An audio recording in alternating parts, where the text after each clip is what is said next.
Olá, seja bem-vindo e bem-vinda a mais um vídeo do nosso canal. No vídeo de hoje, iremos falar sobre um clássico da filosofia e da ciência política, O Contrato Social, de Jean-Jacques Rousseau, uma obra que, nas palavras de Afonso Bertagnolli, era como que o evangelho dos partidos políticos na época da Revolução Francesa.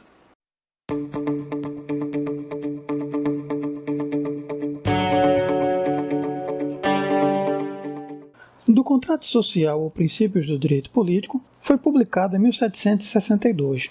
O contrato seria, na verdade, parte de um trabalho maior, que seria intitulado Das Instituições Políticas, que Rousseau, no entanto, abandonou. A obra se difundiu apenas lentamente, já que foi proibida na França e condenada em Genebra, na Suíça, onde ela foi queimada, junto com o Emílio, sua obra sobre educação, apenas 2 meses após sua publicação. Porém, não tardaria muito para que ela pudesse ganhar as ruas de Paris e se tornar o Evangelho da Revolução. Através desta obra, Rousseau procurou, entre outras coisas, buscar a melhor forma de organização social e como ela deve ser, estabelecer as condições de possibilidade de um pacto social legítimo, procurou também consagrar o povo como fonte básica de toda autoridade política, proclamar o bem comum como justo fim do governo e fortalecer a opinião de que o Estado é um organismo social.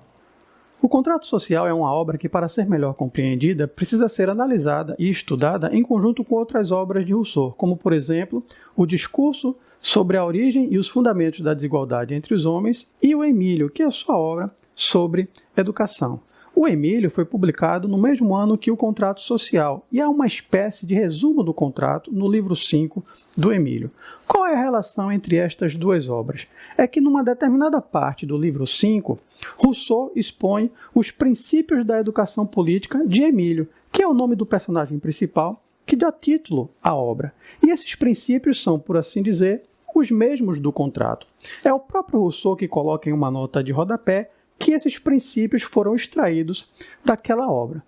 Quando Emílio conta com aproximadamente 20 anos, ele deve viajar pelo mundo para conhecer diferentes realidades políticas. Então ele deve analisar, observar, comparar essas diferentes realidades para que ele possa melhor julgar a sua terra e tornar-se um melhor cidadão. Além do Emílio, o Discurso sobre a Origem e os Fundamentos da Desigualdade entre os Homens, publicada 8 anos antes, é outra peça-chave para se entender o contrato, porque muitos dos conceitos que estão no contrato já estavam presentes no discurso, como, por exemplo, a discussão sobre a origem da sociedade, o conceito de liberdade e o conceito de um estado de natureza. E é o próprio Rousseau quem afirma em suas confissões que aquilo que há de audacioso no contrato já estava presente antes no discurso sobre a desigualdade. Porque o discurso sobre a desigualdade é uma peça-chave para se entender o contrato social. Porque no discurso, Rousseau já apresentava a ideia de que antes de viver em sociedade, o homem vivia em uma espécie de estado de natureza, uma espécie de fase pré-social da existência humana, onde os homens eram movidos por poucas necessidades, se limitavam ao presente em uma condição de ingenuidade e, nas palavras de Rousseau, feliz. Cumpre notar que, quando Rousseau fala desse estado de natureza, ele apresenta essa concepção como uma hipótese e que talvez se trate de um estado que nunca tenha existido na história da humanidade. De qualquer forma, aquilo que Rousseau trabalha no contrato social amplia as discussões iniciadas no discurso sobre a desigualdade e no contrato, Rousseau apresenta então a sua teoria política, que se funda na concepção de um indivíduo livre e soberano, a partir da visão abstrata e conjectural da condição humana apresentada no discurso sobre a desigualdade. As ideias sobre um possível estado de natureza estavam bastante em voga na Europa, levando em consideração as narrativas dos cronistas e viajantes sobre o chamado Novo Mundo. Vários pensadores, como Thomas Hobbes e John Locke, já haviam cogitado esta hipótese, em parte, influenciados pelas narrativas que constam, por exemplo, na obra História Geral das Antilhas Habitadas pelos Franceses, do padre dominicano Jean-Baptiste du Tertre, também nos Diários de Cristóvão Colombo e as Cartas de Américo Vespúcio. Não significa dizer que Rousseau considerava os povos nativos das Américas como o homem em estado de natureza, mas com certeza tais povos estariam mais próximos da natureza do que os europeus. Talvez seja mais exato pensar nos homens do período pré-histórico, o homem primitivo das cavernas, nômades, que viveu em pequenos grupos ou famílias, cuja principal preocupação é a satisfação das necessidades mais básicas de sobrevivência e reprodução da espécie. Depois de algum tempo, estes homens se tornaram sedentários, e então vieram as primeiras comunidades, até que surgiram pequenas comunidades autossuficientes. Em que momento e por que os homens deixaram o estado de natureza e passaram a viver em sociedade? Esta pergunta, Rousseau procura respondê-la já desde o discurso sobre a desigualdade e cuja resposta está diretamente ligada à ideia de um contrato social ou pacto social. Essas duas expressões são, por assim dizer, sinônimos, contrato e pacto social. E esse momento de transição do estado de natureza para um estado civil ou social também está diretamente ligado à ideia de propriedade privada. Inclusive, existe uma passagem muito famosa do discurso que diz mais ou menos o seguinte: o verdadeiro fundador da sociedade foi aquele que cercou um terreno e, lembrando-se de dizer isto é meu, encontrou pessoas suficientemente simples para acreditar nele. Vamos entender um pouco melhor este processo, mas para isso precisamos recuar um pouco mais no tempo, pois a ideia de propriedade privada é uma decorrência necessária de outros dois eventos, que são a agricultura, resultado do fato de que os homens deixaram de ser nômades e passaram a ser sedentários, e da metalurgia. A agricultura e a metalurgia, na visão de Rousseau, produziu, por assim dizer, essa grande revolução. Com a agricultura, o que acontece? Nós temos a partilha de terras, e cada agricultor acredita poder reivindicar para si aquilo que ele cultivou naquela terra. Portanto, isso lhe dá o direito sobre aquela propriedade na medida em que ali está o fruto do seu trabalho. Então, nós temos a ideia de propriedade privada associada à ideia de trabalho como decorrência da ideia do cultivo da terra. Quanto mais o gênero humano crescia, mais alimentos eram necessários, e para que a agricultura pudesse ser mais produtiva, era necessário também melhores ferramentas, e é aqui que surge a metalurgia e, consequentemente, também a divisão de trabalho, pois os indivíduos vão começar a se dedicar a tarefas diferentes. Agricultura, metalurgia, divisão de trabalho, tudo levando à ideia de propriedade privada e, consequentemente, às desigualdades sociais e à opressão, como veremos. Porque a propriedade privada determina o que é meu e o que é teu. E como as pessoas têm capacidades diferentes, fatalmente uns terão mais do que outros. E aqueles que vão ter mais vão querer manter as suas posses e a sua propriedade. É aqui que, de uma maneira bem resumida e de modo bem amplo e geral, nós podemos dizer que para Rousseau surge a desigualdade entre os homens, que surge a diferença entre ricos e pobres, entre aqueles que possuem e aqueles que não possuem a propriedade. É aqui que surge a ideia de um contrato, razão pela qual Rousseau é considerado como um filósofo contratualista, pois quem garante que essa divisão de terras e propriedades será respeitada por todos? Uns adquiriram propriedades, outros não. Quem garante que aqueles que não adquiriram não iriam invadir a propriedade daqueles que tiveram essa iniciativa? Era preciso estabelecer um acordo, que iria se configurar na forma de um contrato para garantir este direito. Aqui, porém, nós temos um problema, e é a razão pela qual Rousseau vai dizer que esta sociedade já continha um mal desde a sua origem, pois esta sociedade surgiu através de uma usurpação, ou seja, este contrato ou este acordo não passou de uma fraude de iniciativa dos ricos às custas dos pobres que não ganhavam nada com isso. Por esta sociedade surgir de uma iniciativa dos ricos, este contrato vai assumir o caráter de um pacto dos ricos. Ou seja, foram os donos de propriedades que tomaram a iniciativa de criar e estabelecer este acordo. Tratava-se, portanto, de construir um poder político que garantisse, no fundo, o direito à propriedade daqueles que tiveram essa iniciativa.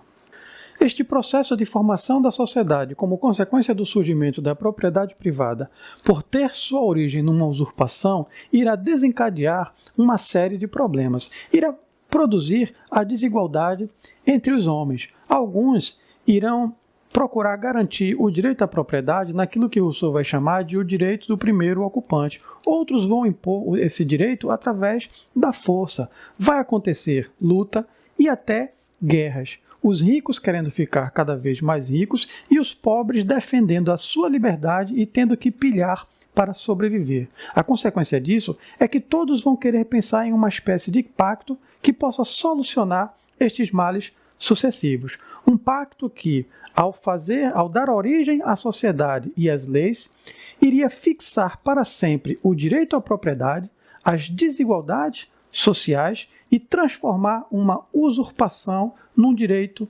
irrevogável e, para Rousseau, subjugando todo o gênero humano ao trabalho, à servidão e à miséria.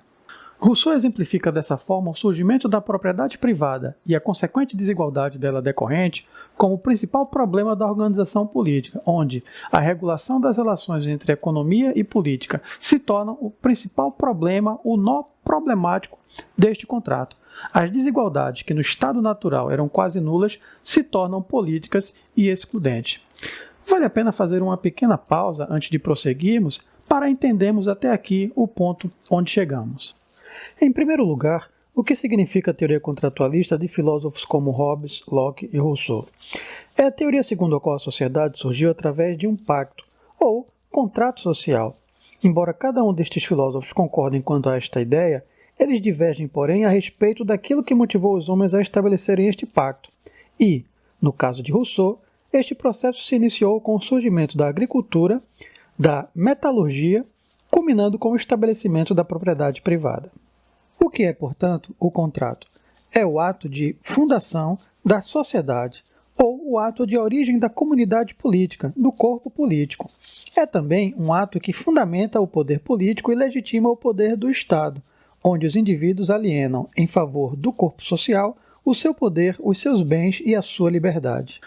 Mas a primeira forma de contrato para Rousseau não foi legítima, como vimos, pois a origem da sociedade política a partir deste primeiro contrato foi o interesse dos ricos. Somente eles tinham com o que se preocupar.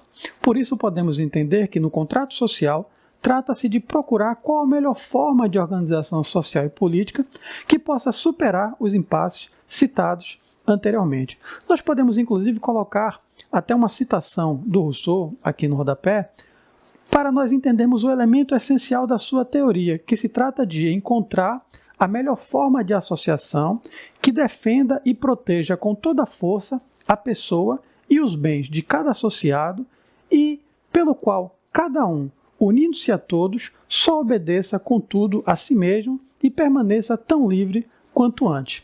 Nós vamos dividir essa citação em duas partes para entendermos melhor e, inclusive, nos encaminharmos para a conclusão do nosso vídeo a partir desta citação dividida em duas partes. A parte que fala sobre a liberdade e a parte que fala sobre encontrar a melhor forma de associação. Vamos começar pela liberdade. Quando Rousseau diz que quer encontrar uma forma de associação onde os indivíduos, unindo-se a todos, contudo, só obedeçam a si mesmos e permaneçam tão livres quanto antes, ele está ressaltando a ideia de que a passagem do estado de natureza para o estado social, determinada pelo pacto, pode ser vista também como a passagem de um estado de liberdade e independência para um estado de sujeição. É por isso que ele inicia o primeiro capítulo do contrato social dizendo que o homem nasce livre e por toda parte encontra-se acorrentado. Por isso podemos entender que essa questão da liberdade é uma questão fundamental na teoria do Rousseau e o conceito de liberdade é central porque, para Rousseau, ser homem, ser humano, é ser livre. O homem natural tinha como marca de sua existência a liberdade. Com o pacto social, essa liberdade é perdida. Cumpre buscar um modelo social em que um verdadeiro pacto de liberdade se efetive. E aí surge a pergunta: é possível garantir a liberdade dos indivíduos na vida, em sociedade? A liberdade natural ela não pode ser recuperada. O homem pode, no entanto, instaurar aquilo que Rousseau chama de liberdade civil. A liberdade, um tipo de liberdade que se caracteriza pela obediência à lei, desde que, e somente se essa lei, seja a expressão da vontade geral. Uma vontade geral que se caracteriza pelo bem comum ou pelo interesse geral. Essa questão da vontade geral é tão fundamental na teoria do Rousseau que Rousseau chega a dizer que quando o interesse privado se sobrepõe ao interesse público, o Estado está próximo da sua ruína. Mas sobre esse tema da vontade geral, deixaremos para trabalhar em um outro vídeo.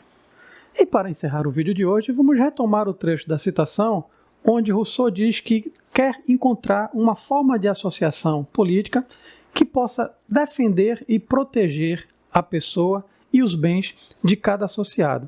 Essa citação nós podemos analisá-la a partir de uma outra citação com a qual Rousseau inicia o próprio livro, O Contrato Social, onde ele diz que quer indagar se ele pode encontrar na ordem civil uma administração tão legítima e segura, tomando os homens tais como são e as leis tais como podem ser. Quando Rousseau diz que deseja encontrar essa forma de organização ou de associação política, ou que deseja encontrar uma forma de administração legítima e segura, ele está fazendo uma crítica severa ao regime político vigente, que eram as monarquias absolutistas que cerceavam as liberdades individuais. Por isso, podemos entender por que Afonso Bertagnolli disse que o contrato social era como que o evangelho dos partidos políticos na época da Revolução Francesa. Pois bem, pode existir um contrato legítimo, uma regra de administração tão segura e tão legítima que garanta e defenda o direito de seus associados? Rousseau considera que esse contrato deve manter o equilíbrio entre a defesa da propriedade e a regulação do abuso dos poderosos. Para Rousseau, uma sociedade só será justa se ela garantir a paz social e a liberdade de seus indivíduos, o que só será possível se esta sociedade for a expressão da vontade geral e da soberania popular. Mas este tema da soberania e da vontade geral é um tema para um próximo vídeo. Aqui, nós fizemos algumas considerações iniciais sobre esta obra, O Contrato Social, que é um clássico da filosofia e da ciência política, e falamos um pouco sobre o livro 1, que é onde Rousseau vai falar, das primeiras sociedades, do pacto social, de como ocorreu essa passagem do estado de natureza para o estado social. Nós temos ainda neste livro, O Contrato Social, mais 3 partes: o livro 2, o livro 3 e o livro 4, que ficará para um próximo tema, para um próximo vídeo. Até a próxima!